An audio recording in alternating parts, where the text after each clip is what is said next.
दोस्तों आज हम सिखाएंगे कि दरवाजे पर अर्ल कैसे लगाते हैं। आप खुद भी अपने दरवाज़ों पर अर्ल लगा सकते हैं। इसे हम दरवाजे के सेंटर से 2-3 इंच नीचे लगा सकते हैं।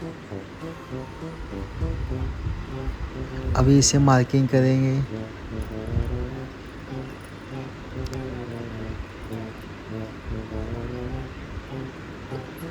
कम से कम 1 इंची छोड़कर मार्किंग करेंगे पहले कलम की।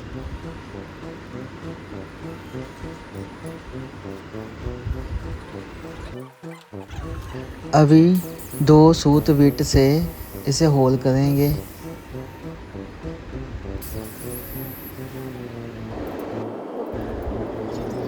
अभी ना जो नट बोल्ट दिए गए हैं उसे अच्छी तरह से हमें ना कस लेना है।